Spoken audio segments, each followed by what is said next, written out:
Miss Herrera, you're right on time. I certainly can't be late when you request my assistance, Dr. Miller.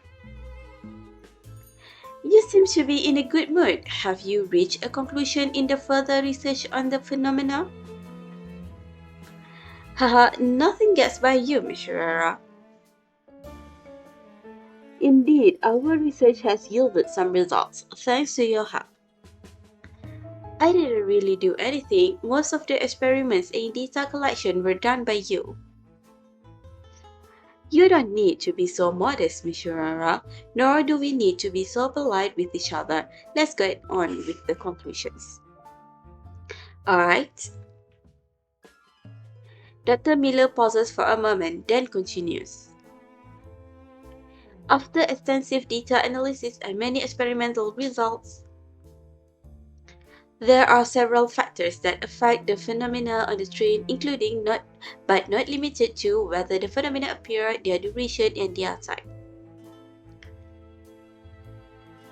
Dr. Miller spends an hour explaining everything to you in great detail.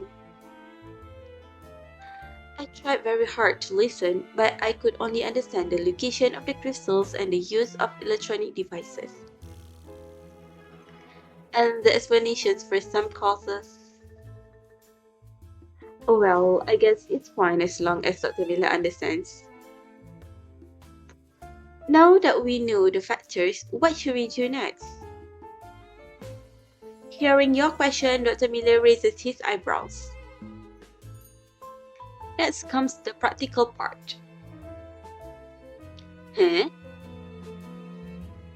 What we did before can simply be understood as testing a theory. Causing the phenomena to appear was also part of the verification process.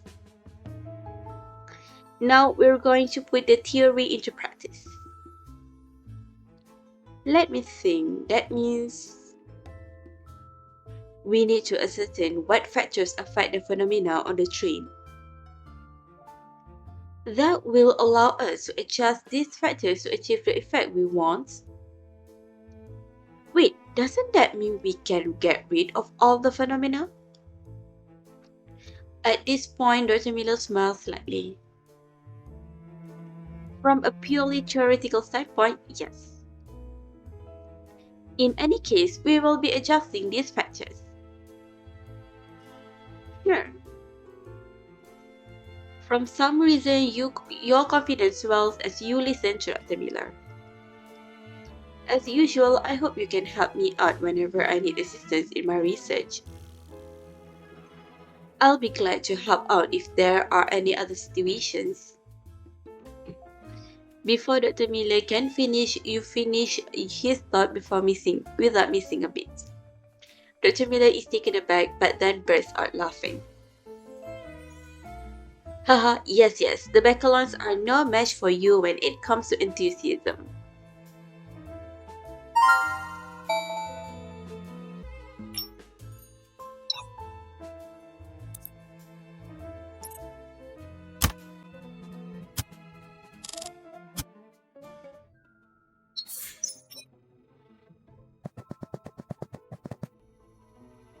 What a coincidence, Miss Aurora. I was just about to come find you. I didn't expect to bump into Dr. Miller so late at night. Maybe it's fate. How can I help, Dr. Miller? Haha, you knew that I wanted to ask you for help before I said anything. Somehow, I've gotten used to it. Well, here's the thing. I offered suggestions to crew members on how to adjust the devices to reduce the frequency of strange phenomena and minimize the impact on the human body. That way, it will help them with the subsequent work. So, did they take your suggestions? Yes, they said it had some effect. That's great news. So, what does that have to do with you finding me? At this point, you are still puzzled, Dr. Miller then sighs. Well, they said it had some effect, but I still can't rest easy. After all, the suggestions that I offered haven't been fully tested, and I'm not entirely sure they are reliable. But the crew members came to me for help, and I couldn't turn them down, so I came up with a contingency plan. So, Mishra, I hope you can check on the crew member who was displaying strange behavior and see if he's doing better. If he hasn't experienced any other unexpected circumstances, he should be fine. So, Dr. Miller was worried about the implementation. Alright, leave it to me. Thank you very much. I remember the crew member was cleaning the luxury carriages. You can head there and have a look. I guarantee to complete these tasks as smoothly as I did last time.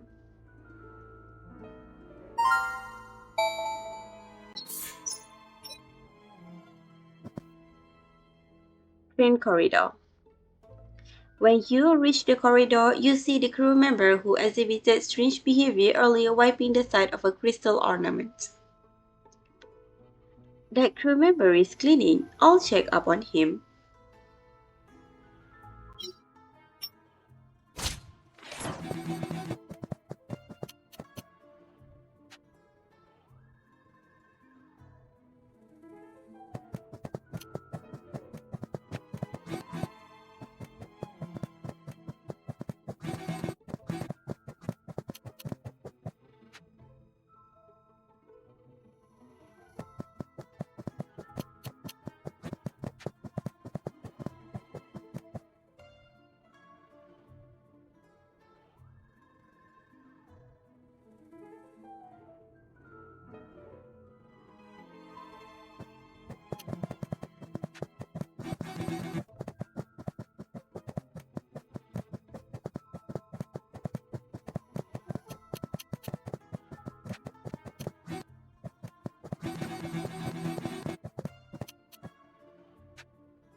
It seems he's back to normal. I should report this to Dr. Miller.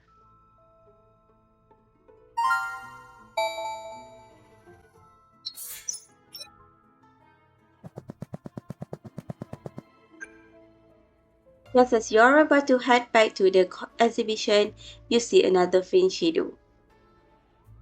The situation hasn't improved. Before you can think deeper about it, you hear a shadow talking, almost as if sleep talking. First brother and sister, when will it be my son? I miss them, and I don't want to be alone. Where did its brother and sister go, and why haven't they returned?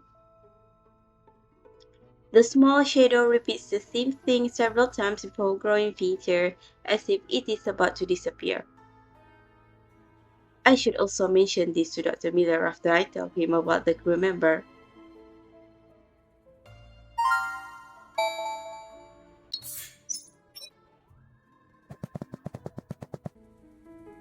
Miss Herrera, you're back. How's the crew member doing? Yeah, I think she's back to normal. Your suggestion seems to be working, Dr. Miller. But there is something strange. Hmm? Dr. Miller frowns when you tell him about the shadow. I see. It seems the adjustment plan needs to be improved. Rest assured, Miss Rara, I'll take care of it. You should get some rest. Alright.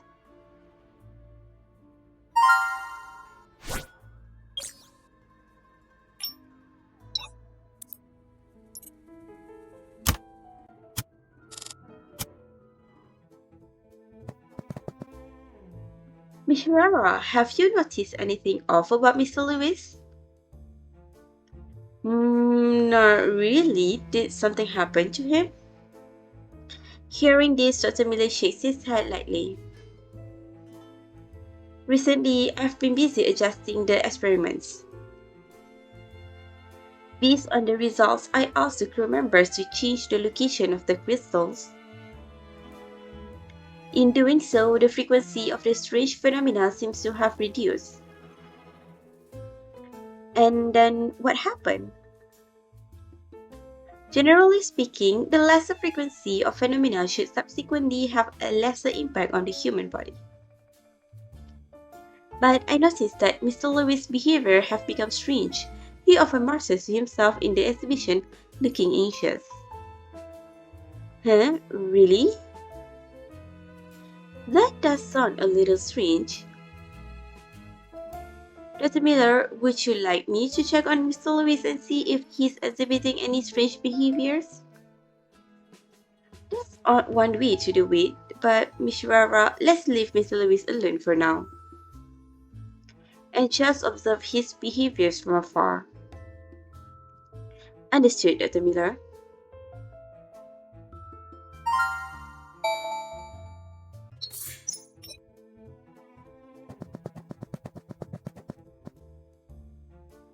Train corridor. What are your thoughts on the competition between Khan Corporation and the Schneider family? Khan Corporation and the Schneider family. Wait, you're not trying to trick me, are you? Trying to ascertain Pax's intentions in cooperating with them? Of course not. I am merely concerned about your situation. Just because I took a few tutoring sessions from you doesn't make you my teacher. Mind your own business. Oh, but I am your teacher. You. Leaving the exhibition, you encounter a friendly conversation between Marius and Vin. Hello, Marius and Dr. Rusher. Are you guys admiring the scenery? Yeah, right. We're just admiring the scenery.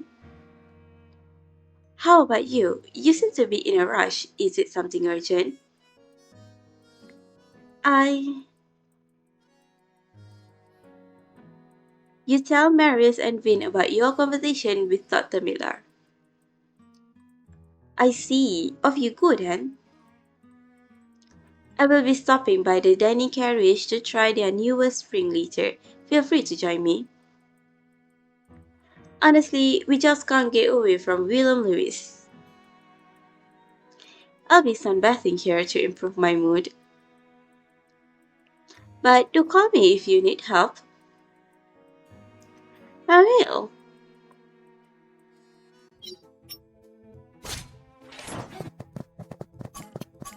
일이 왜 이렇게 됐지? 고용주도 그렇게 돼버리고 협력사까지 힘이 쭉 빠지네. 내가 왜 차은자한테 여길 온다고 했을까?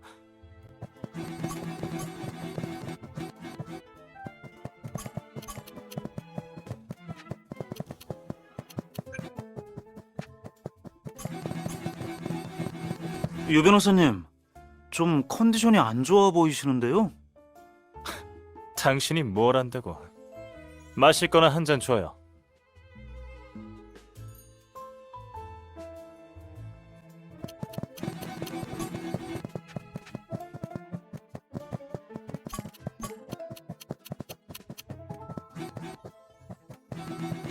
이제 이런 글로벌 의뢰가 들어오면 잘 생각해야겠어.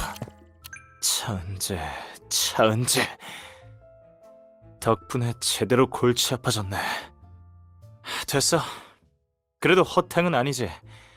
나연성 변호사랑 얘기할 거리가 생겼으니까.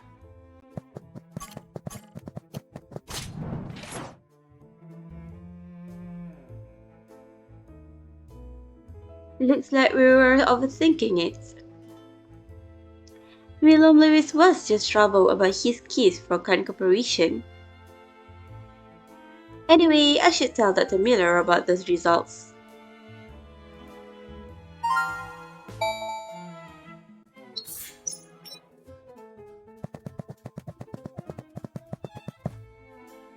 I'm back, Dr. Miller.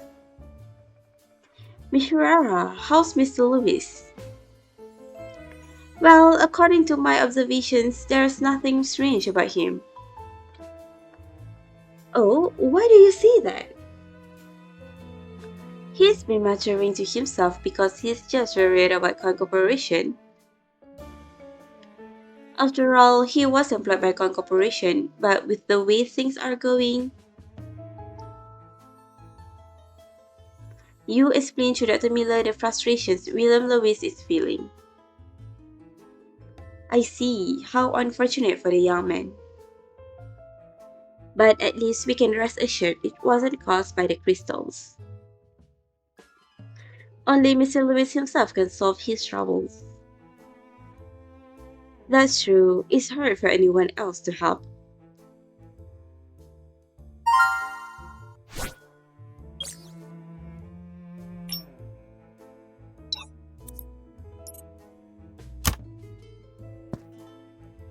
Miss Herrera, perfect timing. I need your help with something. What is it, Dr. Miller? Hearing this, Dr. Miller sighed helplessly. I've been thinking about an experiment with the crystals for some time. As a result, I forgot to keep a record of the guest visits in the exhibition room and organized it into a book. As you know, experiments and reality are two very different things. It's a rare display of minerals, and I should have documented the whole thing. If there are more exhibitions in the future, I will need data for comparison. Indeed, an opportunity like this doesn't come very every day. So you need me to help record the situation in the exhibition? Yes, I will sort out some questions and you can record the situations based on them. Sure, I'm already used to this kind of thing. Now then, Miss Rara, please head to the exhibition entrance. I will come over in a bit. Yeah,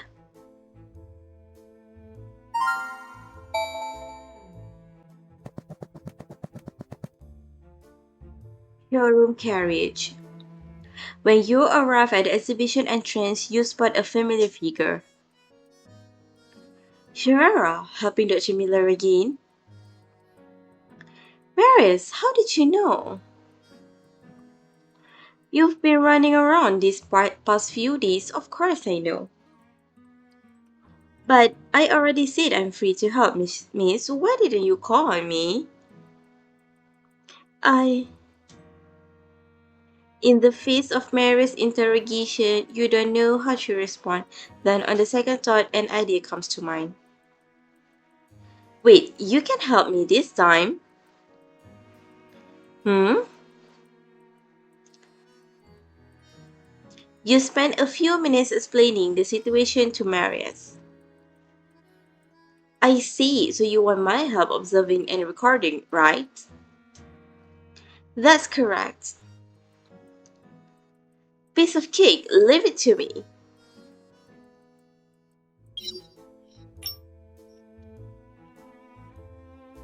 Mishwara, you call a friend over for help? Yeah, he happened to be at the exhibition. More importantly, I'm willing to offer my assistance to you, Dr. Miller. Dr. Miller nods in response to Mary's positive attitude and hands you all a record book. That's great. You guys can start now. I'm all fired up. Me too. The first thing to keep track of is the number of visitors currently in the exhibition. Okay, let's see.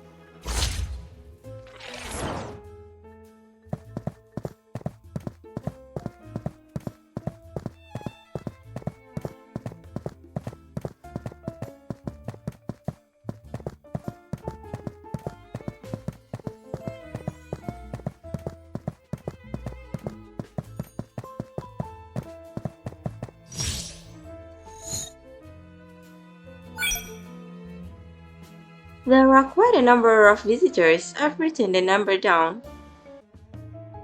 If you calculate according to a certain formula, you should be able to get the number of visitors during a set time frame.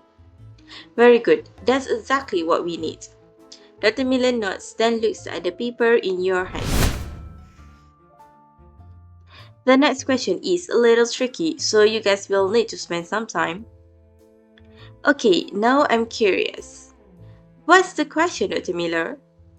I'd like you guys to observe the ratio of men to women in the exhibition right now. Excluding the three of us because we're not visiting the exhibition. Understood.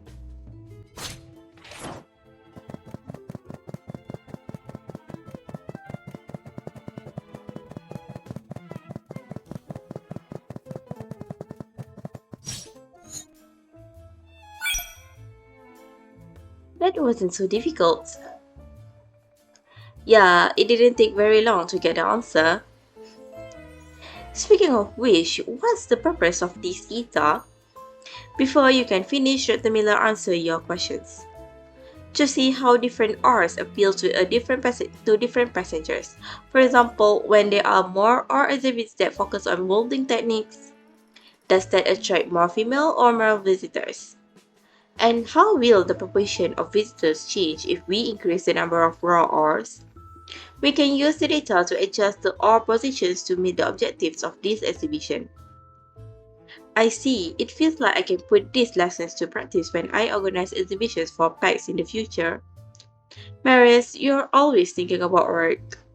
It can't be helped. This is the pursuit of perfection.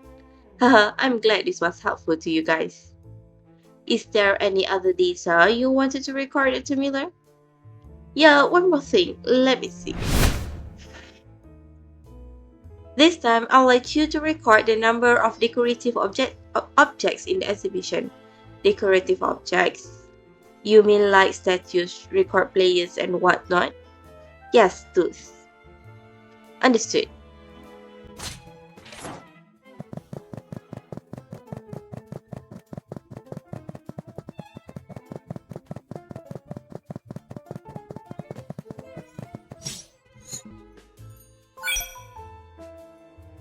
All done. A complete success. With this data, I can adjust the exhibition experience for visitors now. Thank you too for the help. You're welcome, Dr. Miller. It's not a big deal. Haha, it is a proper etiquette to express gratitude. Now then, I need to go over the data. When the data analysis comes out, I'll tell you all about it. Alright? At this moment, Maris winks at you. Now then, Dr. Miller is all set. Well, I'm going back to the lounge and sort out Dr. Miller's advice for holding exhibitions. Sure, go ahead.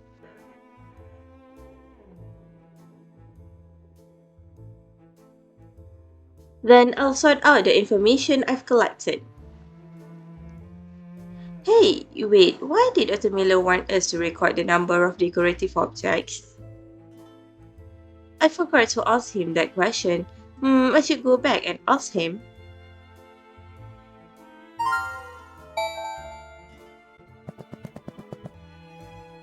Miss Herrera, is there something wrong with the data you recorded? No, that's not it. I just had a question. About the decorative objects, right? How did you know, Dr. Miller? Haha, the decorative objects are the only thing we haven't discussed in detail, so I had a hunch. Allow me to briefly explain it to you. Visual fatigue will occur if the passengers stare at the exhibit for too long. Therefore, we need to plan a path that visitors will follow and place various decorative objects along that path to help visitors relax. Keeping a record of the number of decorative objects helps to analyze whether the layout is reasonable. You nod thoughtfully as Dr. Miller explains. I see, it's the same as when you ask us different questions while explaining the bakelite crystals in the exhibition. Our brains will be stimulated differently, so we won't feel tired. Precisely, you're quick as a whip, Miss Herrera. After a short pause, Dr. Miller gives you an apologetic look. I must get to work now. If you have any more questions, please come find me later. Sure, I'll get out of your hair then, Dr. Miller.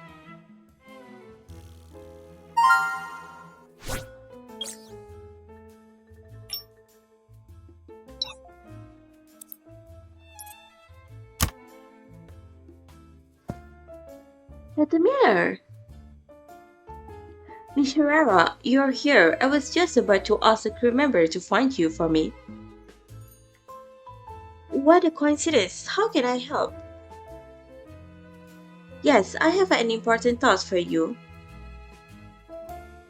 Based on the factors I've told you before that cause the phenomena, the crew members and I will adjust the position of some electronic devices and decorative objects on the train. Ideally, this will reduce the frequency of the phenomena occurrence.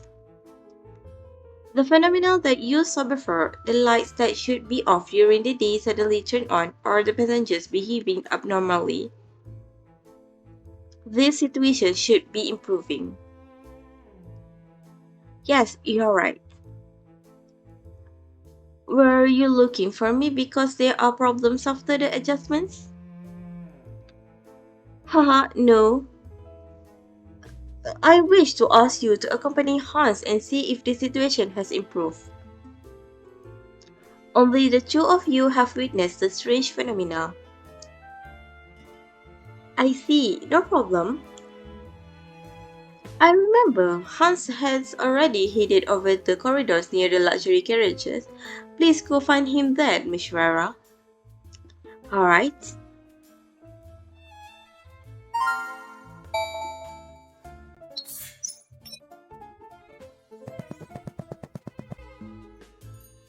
Green corridor. Miss Rara. Walking in the corridor, Hans greets you warmly.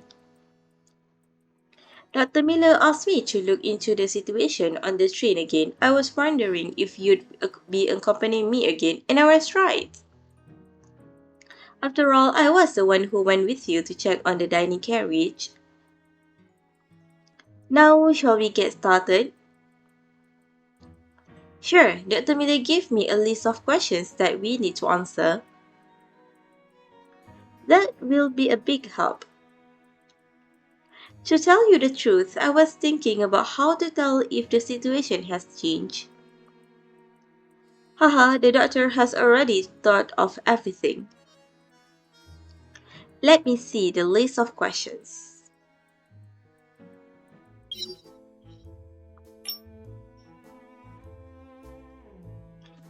The first thing we need is the number of decorative flowers in the corridor. Decorative flowers, let me count.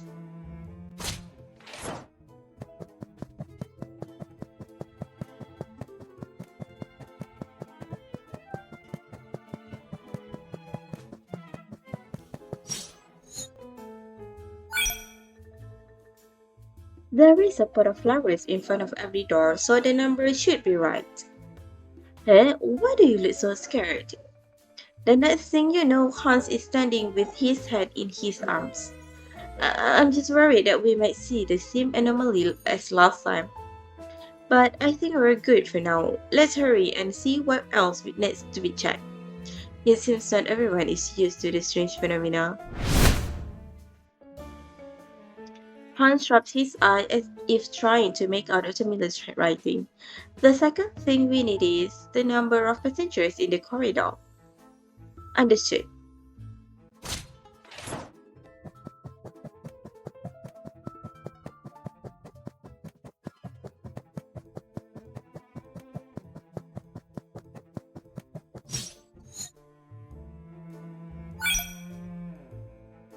All done. There are a lot of passengers. Speaking of which, we recorded the number of passengers in the corridor so we can compare it to before, right? If the strange phenomena happen less frequently or even stop completely, then the number of passengers who come out of their carriages will increase, right? Hearing your explanation, Hans nods in understanding. Yeah, I think so too. That's probably why Dr. Miller just asked Jonathan for the drink records just now. It seems that you have a talent for research just like Dr. Miller said. No, wait, let's move on to the next item. Alright. Dr. Miller's handwriting is getting sloppy. Okay, the next thing is to count the number of female passengers in the corridor. And in parentheses, don't call me Shuaira. Oh, sorry, I read the last part all aloud. No problem, I just need to count the number of female visitors.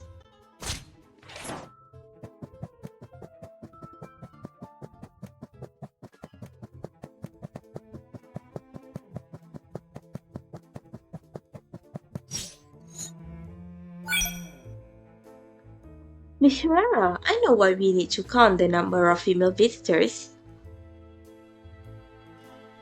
Hmm? There's a saying in Bakerlon. Women have a better sixth sense than men, so they are more likely to perceive strange phenomena. If they are willing to walk the corridors and enjoy the view from the windows, it means that there are fewer phenomena. Hans words remind you of Susan. That's probably it. And honestly, it is very much like Dr. Miller to consider things from an occult perspective. What should we do next? Hearing this, Hans looked at a piece of paper in his hands. Dr. Miller instructed that the rest of the observation should be left to me. He asked that you go find him. In that case, good luck. Sure thing.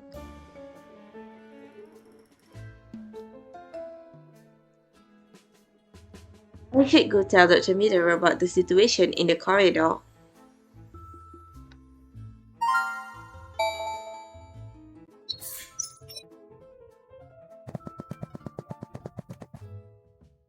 Miss Herrera, since you're coming back at this time, it seems you got the message I wrote. Yeah, the situation on the train is good. You explained what you saw in the corridor to Dr. Miller. Very good. It seems like it's effective. Dr. Miller, if this method works, if we keep making adjustments, will the strange phenomena stop completely? Dr. Miller shakes his head upon hearing your question. That might be difficult. Huh? It's doable from a purely theoretical standpoint. However, after careful analysis, I realized that I'm still limited by objective conditions. On the one hand, the train is still moving, and different mountain conditions will affect the infrastructure environment on the train. Any small changes in the force between the crystals may affect the natural magnetic field. That sounds like the butterfly effect. Correct. On the other hand, I need to consider that the train carriages were modified from a train over 100 years old. As long as there are crystals, the strange phenomena will inevitably continue. Until we discover the cause of the strange phenomena, all we can do is monitor the situation on the train and make sure things don't get any worse. I see. Hearing you sigh, Dr. Miller strokes his beard and smiles gently. Don't worry. Not only do we know more about Bakerlon, but our research has also yielded results. Isn't that great? Yeah, you're right. At least I'm learning more about the crystals. Understood. That's part of success.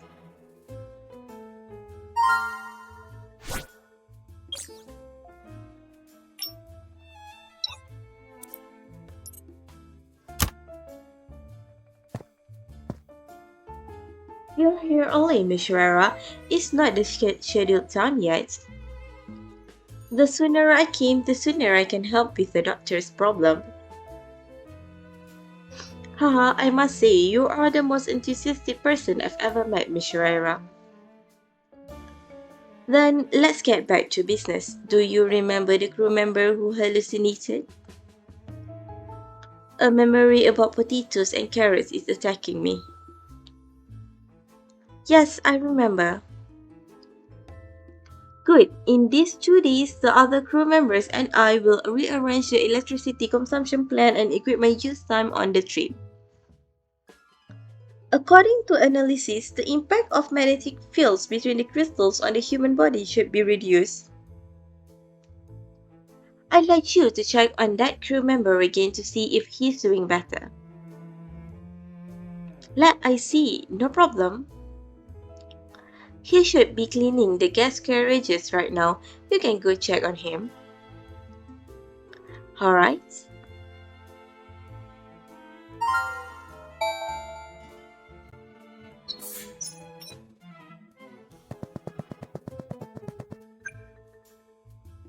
Guerra? Mr. Wing, you're heading into this carriage as well? Yes, I heard the crew member who tries to jump out of the train with the crystal is in here. I need to talk to him. Huh?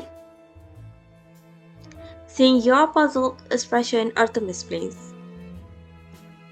When he tried to jump out of the train, one of the passengers had a tiny video recorder with the window that he knocked into the ravine. The problem is, the tiny video recorder was a global limited edition model, so it meant a lot to the passenger. Although the crew member was hallucinating when he tried to jump out, the passenger still insists on suing and is demanding several times the compensation. Miss Schneider happened to know the passenger and recommended me for the case. A global limited edition video recorder, the compensation amount will be hefty. Artem nods. So I wanted to talk to that crew member first. I didn't expect trouble to follow. Do you know him? Yeah, actually. You briefly tell Artem about what happened. I see. So the crew member made an honest mistake. But compensation is inevitable if you damage someone else's property. You let out the helpless side. Artem hold his chin in thought for a minute, not saying anything. But given the current situation, there may be room to work with. Huh? Mr. Wing, did you come out with a plan? It seems that the crew member's abnormal behavior was caused by the magnetic fields. In this way, Khan Corporation, as the operator of the train, bears some responsibility as well. The cost of this compensation must be partially paid by the Khan Corporation. Really? That's great! However, we still need to confirm his current condition. Let's go inside. Alright.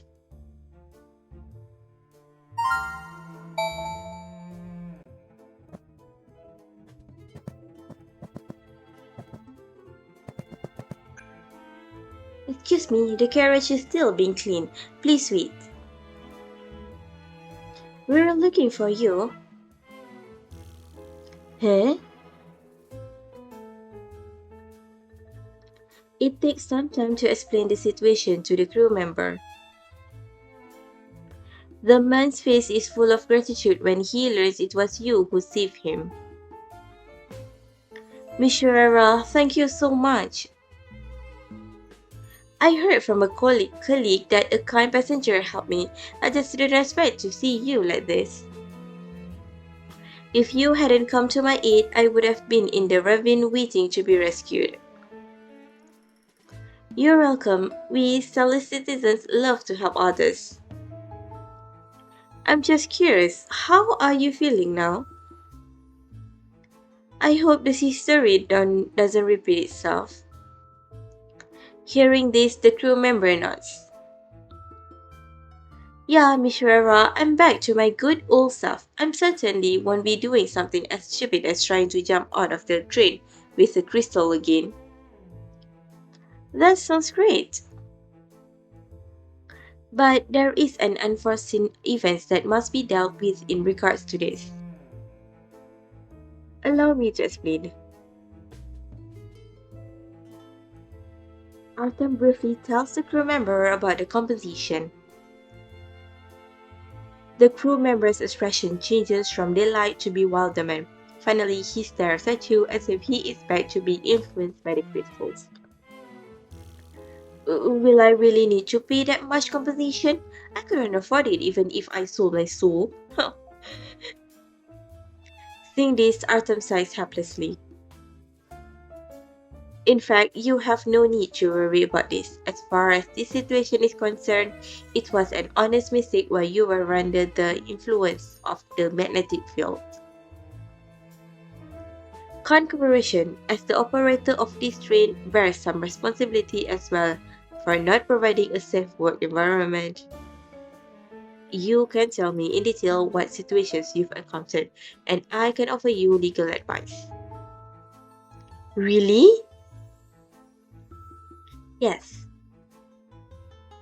That's wonderful news. You guys are my savior. The crew member starts muttering to himself, and Artem takes this time to look back at you.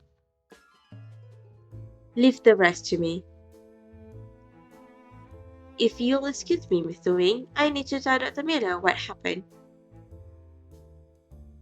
Alright.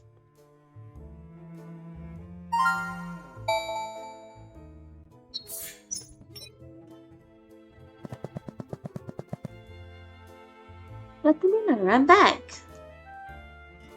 Did you go see that crew member? How did it go?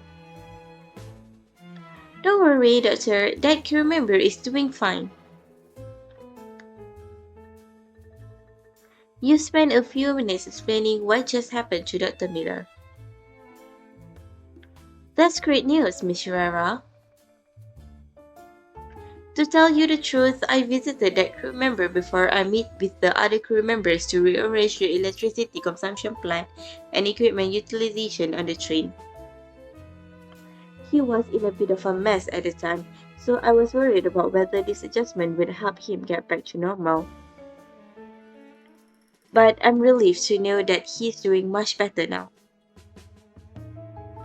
That means your recommendations on the rearrangement are working, Dr. Miller. Speaking of which, when you visited that crew member, did he do something strange? He was humming and carving carrots. Carving the potatoes that he hates so much. Boy, it seems potatoes and carrots are going to haunt my memory.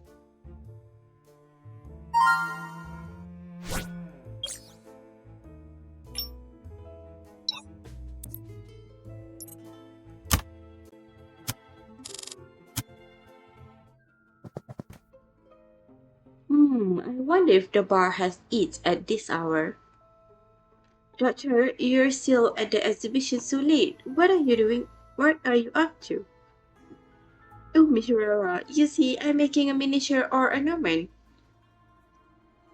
Or ornament, is it for someone? Hearing this, Dr. Miller smiles mysteriously. Yes, but there have been few setbacks, and I may not finish it in time. Huh? What is it? My two screwdrivers are missing. Yesterday, I went to the lost and found and asked the crew member there to keep an eye out for them, but I haven't heard back. Do the screwdrivers have any special characteristics? There are small size screwdrivers that can be worn on the fingers. Oh, in that case, something of that size is easy to overlook. After thinking about it for a few seconds, you make up your mind. Dr. Miller, how about I help you look for them? I'm free right now. Well, Dr. Miller pauses for a moment, not embracing your offer like he usually does. It's already so late. Shouldn't you be getting to bed, Miss Rara? It's no big deal. I've been helping out at night. Well, alright then. I remember every day at this time the bar will post lost and found information. Miss Shura, do you mind going over there to confirm if the screwdrivers are there? Bring them back if they are. I need to get back to finishing up the ornament. No problem, leave it to me.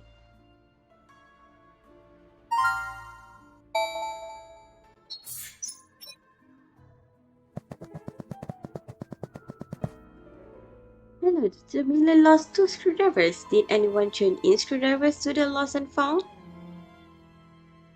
Sorry, miss, we haven't received any screwdrivers. Is that so? Just as you're about to leave, the crew member seems to remember something. Excuse me? One of my colleagues mentioned at the end of his shift that someone saw the doctor over in the utility room yesterday. Perhaps the doctor left his tools there. Would you like me to search with you? The utility room. No, I'll search for them myself. Thank you.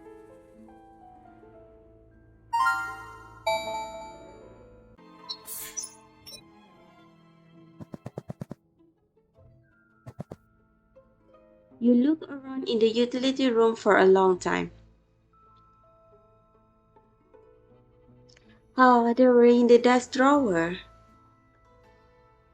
It seems the doctor came here to use the desk yesterday, then forgot about them. This is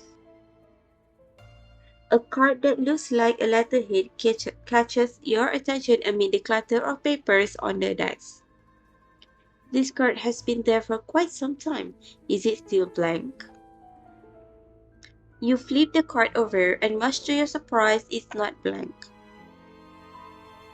In the back corner of the card is a rose sketched by hand, along with a line of words that is no longer legible. You put the card under the light to decipher it, but you still can't figure it out. But for some reason, the way the light falls through the window and on the card makes it look like there are raindrops on the rose. At that moment, the raindrops and rose produce a warm golden feeling, having finally been exposed to the sun. Maybe there are precious treasures hidden in the clutter. A strange emotion seems to be brewing in your heart. Instead of slipping the card back into the dusty book, you leave it there in the moonlight. After reluctantly putting the card back, you return your attention to the screwdrivers. Now that I found the tools, it's time to head back. But I should ask the doctor about the special card.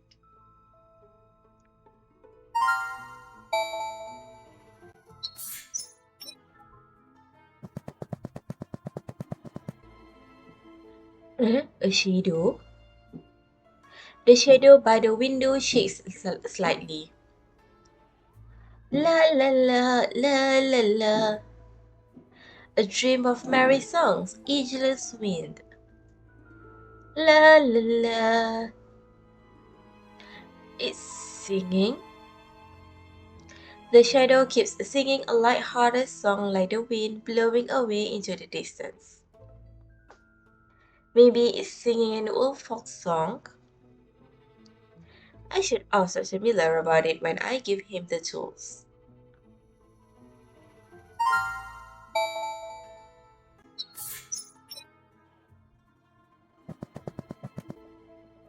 Doctor, here are your screwdrivers. I found them in a desk drawer in the utility room.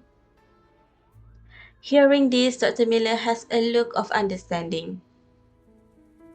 Haha, I must have left them there yesterday. I'm getting old. Thank you, Miss Herrera. With these screwdrivers, the ornament will be complete soon. No problem. Speaking of which, are there any special letter writing traditions in Bakerlon? I saw a card in the utility room with a faint picture of a rose and some unclear words scribbled beside it. Hearing this, Dr. Miller smiles at you. Ah, you must be referring to the wordless love letters. Wordless love letters?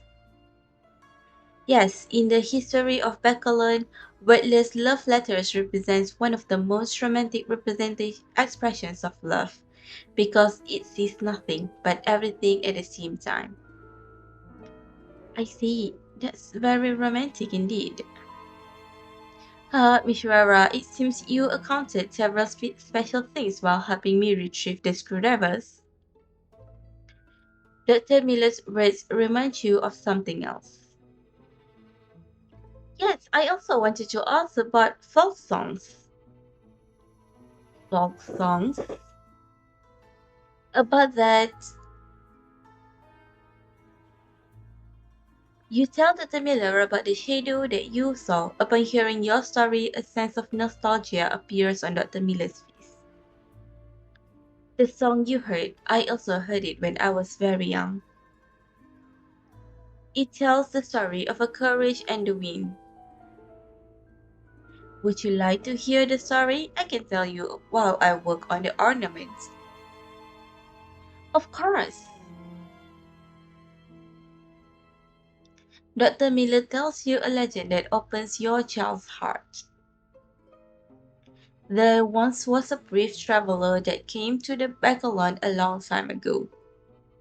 With a sharp sword and a gentle heart, he followed the wind through the land of Bakerlon. No one was braver than he was. He would slay dragons and pluck up poisonous flowers for the people. And the people of Bakerlon honored his story by turning his experiences into a nursery rhyme. When the doctor finishes the ornament, he hands it to you. Done. Please accept it, Miss Shara.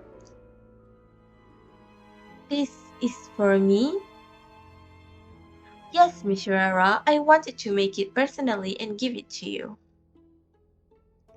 But you still helped in the end. Dr. Miller smiles helplessly, and you suddenly understand why the doctor was reluctant to ask for your assistance in the first place. Thank you, Doctor. It's really beautiful. I use a special type of ore in its creation, which will glow a marvelous color under the moonlight.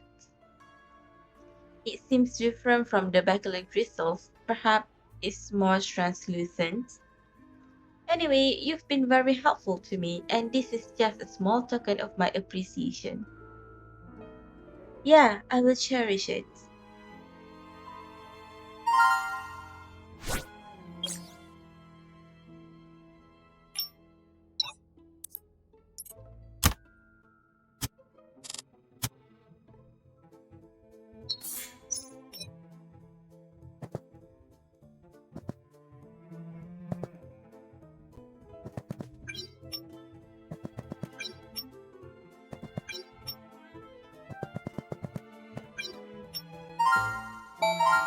Quest, guest room R1. Last piece done. I think that's it. I'll check the scanner. Not long after you take out the scanner, the lights in the room flicker several times, followed by a strange phenomenon. Should I be concerned that I'm no longer surprised by these incidents? At this time, a crew member responsible for helping passengers carry their luggage comes into the room. He notifies you that the passengers have already moved all their luggage to another carriage, then leaves in a hurry. Judging by his reaction, he's used to the strange phenomena as well. Now that the passengers are gone, all I can do is wait until the evening.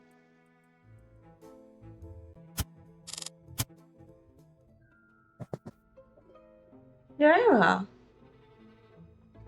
Marius, are you here to help me? Of course, everyone else has done so already. It's my turn now. And I look around before you showed up. The situation in this room is a piece of cake. Why does everything need to be a competition? At least give me the chance to prove myself. I'm already here, miss. You're not gonna send me back, are you? You nod helplessly. After all, it thanks to Maris that you can use this carriage. Fine, just the same as before, I'll handle the connections between the crystals. And you adjust the locations based on my layouts. No problem, I'll take care of it.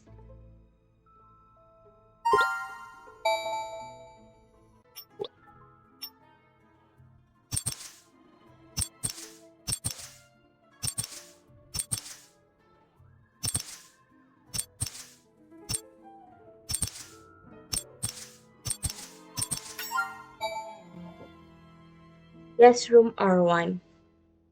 Soon Maris adjusts the locations of the crystals according to your layout. Not long after, a fog begins to seep in from the deepest corners of the room. Well, you're not scared, are you? You said it was a piece of cake. Of course not. I just think it's incredible. It's interesting that this happens when you change the location of Bakerlon crystals. At this moment, a faint shadow appears in front of the couch in the room.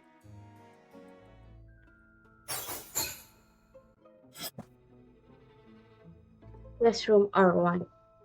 The half-transparent shadow looks slimmer than before. But for some reason, when you look at it, you get the feeling that you've seen it somewhere before. As you try to recall where you've seen it before, it slowly begins to make a sound. Don't worry, next time, for sure. I won't give up, brother. Please, don't give up either. I don't want money, justice. Brother, believe me, I will. Brother, could this be the sister of the shadow I saw before? It should be. We should wait and see what else it has to say.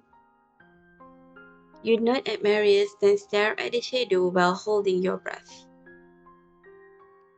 The half-transparent shadow shivers slightly, followed by a few sobs like a girl crying. I just wanted to do something for my brother. Why? Why do you all hate me? They are the ones. Brother, don't give up. Don't compromise. Even if one day, it's not brother's fault, it's theirs. Don't worry, next time for sure. After a while, you realize that the shadow starts repeating itself. I don't think we'll get any more information. Yeah. Upon hearing your answer, Maris frowns as he looks down deep in thought. After a while, he looks up at you with a complex expression on his face. If our speculations are correct, I don't think it fared much better. The pressure wouldn't just be from the Konkuk family, but also from others. You mean what you just mentioned? That there are also others hating it? Yeah, according to you, the Khan family was buying people off. That must include the other minors who were exhibiting the same symptoms. And I think some of them changed sides when they received the money. They may have been tempted to attack the people who didn't want money, only justice. Is this what they mean when they say only individuals betray their class, but no class will betray profits? Precisely. That has been the case since ancient times. Mary speaks in a soft tone as if he's not just describing things that happened 100 years ago. Just as you are about to see something, Mary frowns and his expression grows serious. In any case, I'm afraid things are worse than we thought.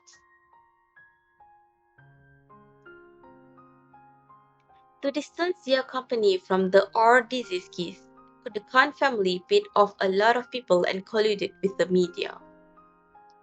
It's not difficult to imagine that they must have exercised their power to collude with the locals. Under these circumstances, if the shadow insists on exposing the truth and refuses to compromise, the outcome of holding on until the end would be. Maris doesn't need to finish his sentence for you to know what the outcome is. At this moment, the doors to the room burst open. You and Marian turn around to find Luke and the others. Luke, Mr. Wayne, Dr. Richter, what are all of you doing here? We finished early and thought we might offer our assistance here. That won't be necessary. We're almost through the discussion. Almost through with the discussion. It seems we came at the right time to hear the results. What a coincidence. How is it? What did the shadow see this time? Artem's word caused everyone to look at the shadow in the corner. Maris explains to the other three what you had just discussed with him. Then they frowned in unison as if thinking. After a while, Vin is the first to speak. It is difficult to admit the truth, but reality is not a fairy tale. An attempt to cover up cruel facts with a beautiful fantasy is the greatest disrespect of all. Upon hearing this, Artem raises his eyebrows at Vin. What do you mean? I believe everyone knows in their hearts what the so-called truth is. Silence returns to the room once more, except for the shadow in the corner repeating the same words over and over in tears. Through the narrow gaps and the fog, its words drift your ears. All the sounds, complaints, sorrows, regrets, and pleas mixed together, leading you to open the book of truth. As Vin said, the truth had already emerged in everyone's heart, but no one had the courage to comfort it to tear away the cruelty that had been buried for 100 years. Well, if no one else wants to say it, then I'll do it. At this point in the discussion, someone has to put an end to the story. Luke sighs as he said Sharon with a somewhat dejected look. We now know that the magnetic fields inside the Mobius cause strange shadows to appear within the corridors. The shadows may have been people who actually lived in Bakerlon 100 years ago. What lies before us are mere projections. In broken words, they tell us a sad truth from different perspectives. 100 years ago, the Khan family discovered a rare ore called the Bakerlon crystals. In the beginning, they didn't know, because of the limited conditions at the time, that exposure to Bakerlon crystals led to an unknown disease. People with the disease suffered from varying degrees of organ failures depending on the infection. In the most severe cases, death would happen within a short time. Vin pats Luke on the shoulder and takes over. The disease caused by Bakelin crystals affected many people at the time. The first group of people affected was the miners who went down in the mines. The Khan family, who was supposed to be solely responsible, figured out that it might be due to the Bakelin crystals. Instead, they tried to control public opinion by blocking information to protect their company's interests. Not only did they pay off people who knew about it, but they also colluded with the local media to suppress any negative press. After that, Maris chokes up slightly. Seeing this, Arthur decides to take over. Perhaps in the eyes of the Khan family, they had done enough to put an end to the matter. However, there was a sister of a sick worker who refused the money. She wanted to expose the truth and get justice for her brother. I believe she must have been oppressed and secluded. But even so, she kept tried everything she possibly could to expose everything. However, just as Vin said, reality isn't a fairy tale, so with that, Arthur looks to you and the other three follow suit. He doesn't say the ending, but you already know it. The shadows connected by the past provide clues to reveal the final outcome. Your lip quivers as sadness floods your heart like an endless spring. So, in the end, the sister was no match for the Khan's family's oppression. She died in an accident. No one will remember her or miss her.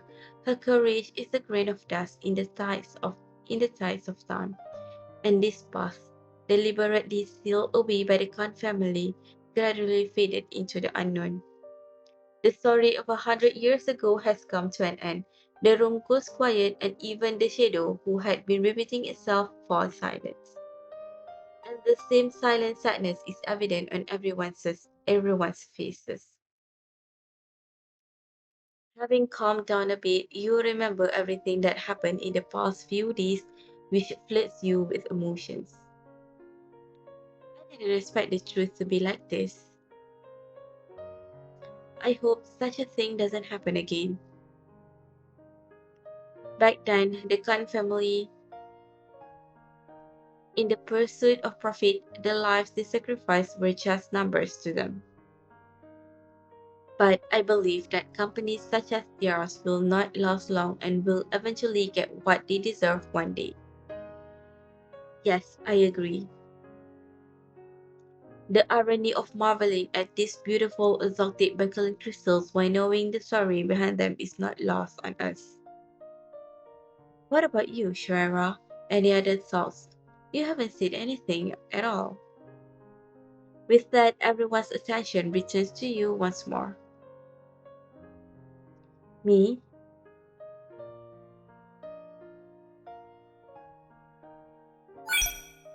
I just feel sorry that the victims were born in the wrong era.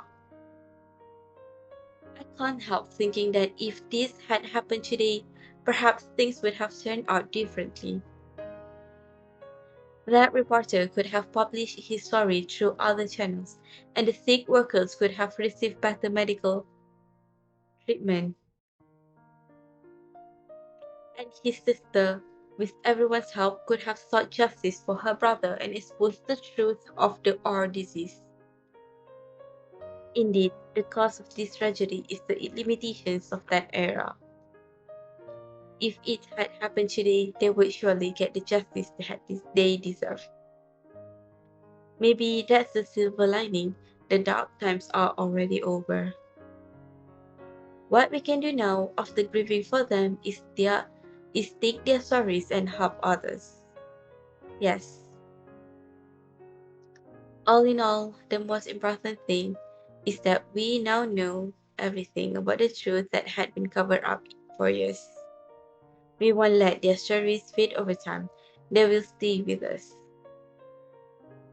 Hearing this, the four people before you nod. You look at them, a faint smile appearing on your lips. Perhaps your presence will bring about a bright and warm ending to this cruel story. Speaking of which, I didn't realize that, just as Dr. Miller said, there really were hidden secrets that were uncovered in the course of the research. And a monumental secret at that. Now I'm beginning to wonder if Dr. Miller is an expert in divination as well. Who knows? Maybe our fates are so intertwined that it led to this type of adventure. Look, your statement is filled with a sense of occultism. But after this experience, I have to admit, it may very well be a real possibility. As long as we're together, we're bound to encounter a lot of wonderful things. With that, everyone takes one last look at the shadow. The tangled past and the murky present, no matter right or wrong. Perhaps every encounter is destined for all of you to witness.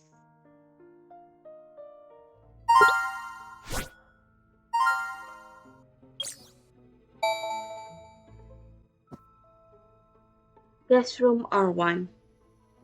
And with that, I suppose our research into the Bakerlon crystals has come to an end. I think so, considering how long it took us to finally get to the story. I don't think Dr. Miller is going to ask you for any more help at this point, because that would be rude. Don't see that.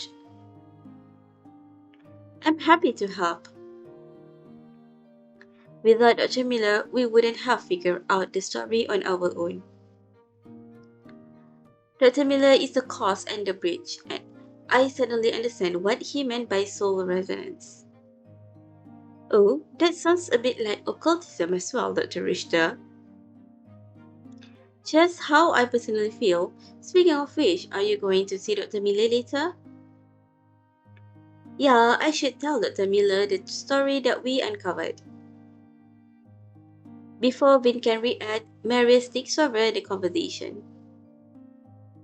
Then I'll head to the bar and order some nice non-alcoholic drinks to our room so you can celebrate when you get back. Alright. I'll communicate with the crew members and see if there's anything available for dinner. Everyone must be hungry.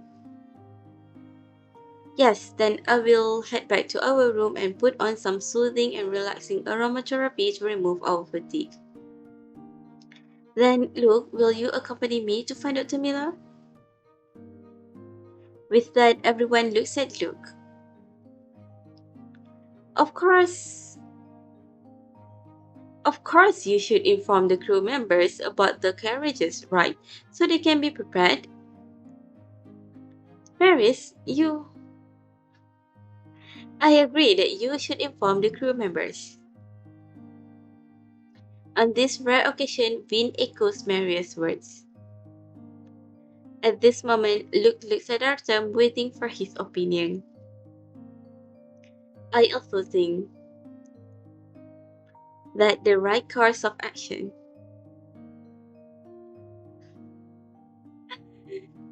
Fine, I'll go inform the crew members. We can meet back at our room. Alright?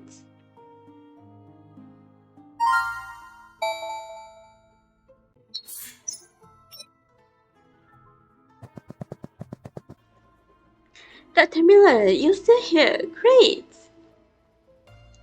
What is it, Miss Rara? Dr. Miller, didn't you give me a scanner so that I could look around?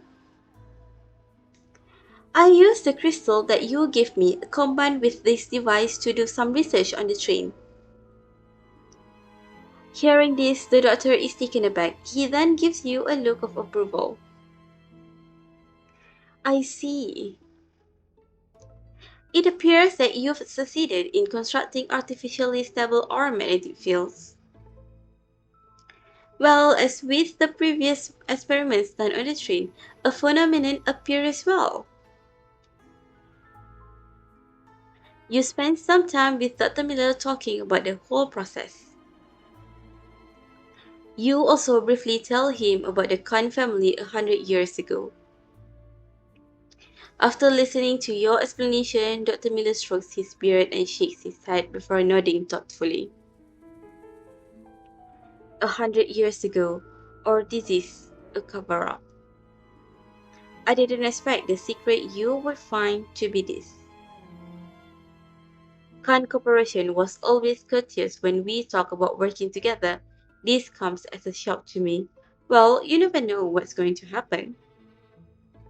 Dr. Miller casts his eyes downward as he speaks, looking somewhat sad, but moments later his usual expression returns. In any case, thank you for your help, Miss Rara. You're friends as well. Thanks to you, my research was completed without a hitch, and I even learned of a secret. Thinking about it, I have nothing to give you. The crystal I gave you was used in the research. I feel bad about it. How about this, Miss Rara? You can keep the scanner, consider it a token of my appreciation. Huh? But Dr. Miller, didn't you spend years creating it? It wouldn't be right for me to take it. It's the least I can do. You have done more for me than a single object can offer, Miss Shimura. And when the train arrives at the destination, I'll be sure to treat you all to a Bakerlon meal. Unable to refuse, you gladly accept the doctor's offer. In that case, thank you, Dr. Miller. I'm looking forward to trying some Bakerlon delicacies. You will love the pineapple pie with white sesame seeds.